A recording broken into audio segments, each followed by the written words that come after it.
What's happening, everybody? I'm Todd Tanner. This is Wrestling News Now. With all the major changes within WWE, there's a strong possibility it may be impacting some of the stars' futures.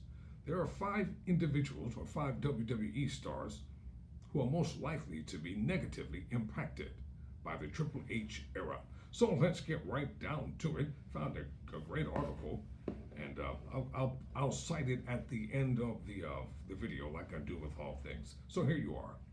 Paul Triple H Levesque, usurping Vince McMahon as WWE's head of creative last month, has left fans with huge optimism for the future of the product. SummerSlam, being as strong as of a show as it was, proved the game is quite capable of running Raw and SmackDown effectively, and that his vision for both brands will be much more satisfying than what we have been subjected to previously. Several superstars have already benefited from the changing of the guard, most notably Ciampa and Karrion Kross. They're bound to be focused on much more going forward than they were when Vince McMahon was at the helm. Of course, that means others will be forced to give up their spot in favor of these fresh faces. Just adjusting the lighting here. Stars and angles that McMahon was high on prior to his retirement may not be as much of a priority going forward. Fans will likely have no complaints about who Triple H chooses to build his brands around and award more opportunities to, but the following 5 athletes should be worried about their current pushes being in potential jeopardy. And this may be a 2-parter. I don't know. We're going to find out in a moment, all right? So let's continue with this story. Shockingly, Elias parading around Raw as his younger brother Ezekiel was among the best parts of Raw coming out of WrestleMania 38. The gimmick was so silly that it was actually entertaining, and to his credit, both Ezekiel and especially Kevin Owens made it work to the best of their ability. Their feud was supposed to culminate in a Money in the Bank ladder match qualifier prior to the pay-per-view, but Owens' month-long absence from Raw caused the rivalry to go unresolved. Since then, Ezekiel has barely featured on the program. He had a tag team match here and there, but for the most part, he's been spinning his wheels creatively because the powers that he had no clue where the character goes from here. It started out entertaining enough, but there's not much more that can be done with a character in his current form. Additionally, there are plenty of other unneutralized names on the Raw roster who deserve a chance to shine more than Ezekiel does. Elias was never pushed as anyone important during his time in NXT, and you can expect similar results with Triple H once again in creative control. On the July 18 edition of Raw, the final show Vince McMahon was responsible for putting together, Veer Mahaan was briefly interviewed backstage. He attempted to startle Sarah Schreiber, flashed a grin at the camera, and laughed before walking off. It was the most personality he's shown since re-debuting on Raw following WrestleMania 38, and although that's a step in the right direction, it's almost appeared as if Vince had already given up on him as an undefeated monster heel only after 3 months. Wow, that's kind of sad. Mahaan won his feud with the Mysterios, but has barely been featured on Raw since. He has yet to reach damaged goods status, and Triple H can easily turn his push around, but it may take some time before that happens. It's worth noting Mahaan received minimum television time during his stint in NXT. Well, some things just seem to never change here, but nevertheless, we'll find out where his career goes from here. So he's much more polished now than he was, but if Triple H saw star potential him, he would likely have been a bigger deal during his run on the black and gold brand.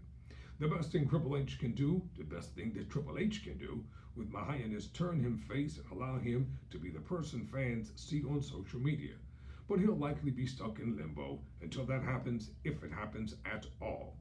Lacey Evans, last few months of being back on WWE TV, has been all over the place and through no fault of her own. She's bounced between brands, gone from face to heel, had her delayed debuted, and has refused to face Aaliyah in storyline in recent weeks. WWE announced last week on SmackDown that her match with Aaliyah would be postponed due to Evans not being medically cleared, though no additional details were provided.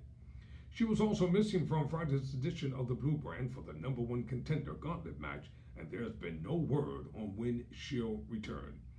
Triple H appears to be in the midst of recasting everyone who has been in the wrong role as of late, with Becky Lynch and Ronda Rousey both being examples of that. Evans has always been a natural heel and could remain in that role, but taking her off television for a bit and bringing her back as a babyface is an option as well. You know what? That might not be a bad idea. But once you make that change, stick with it. Stop being all over the place. Make it become believable.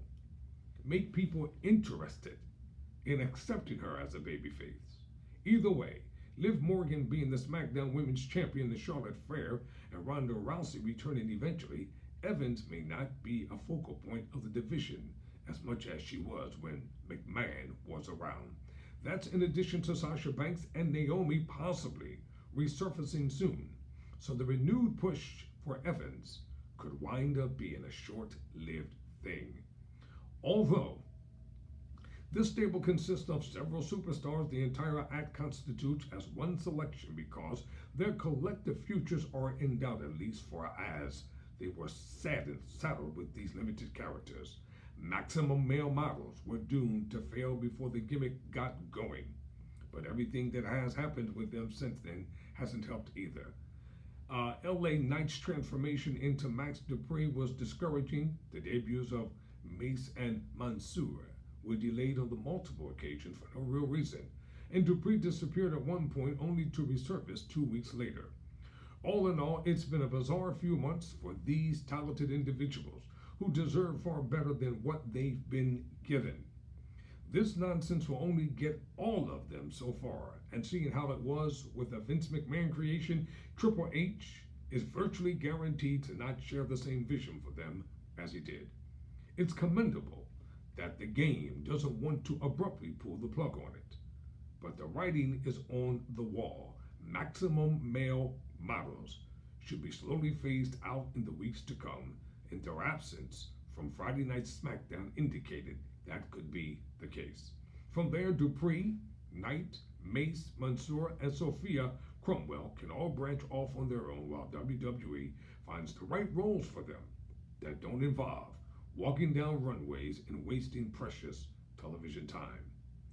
Almost 2 years on the Raw roster, it's clear Omos simply isn't main roster ready at this point in time.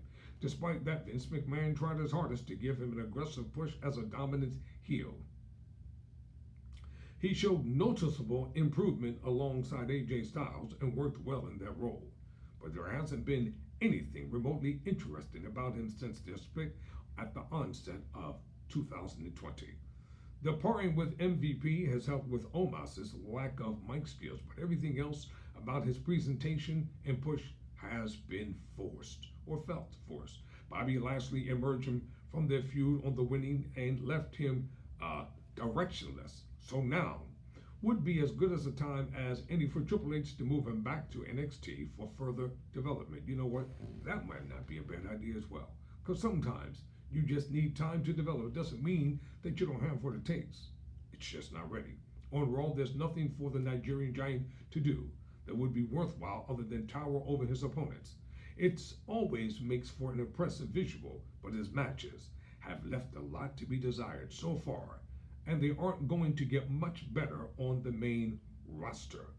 McMahon would have been too stubborn to admit the Omos experiment was a failure, but Triple H should be more willing to recognize where WWE went wrong with him and give a spot to someone who's ready to take full advantage of it. For Wrestling News Now, I'm Todd Tanner.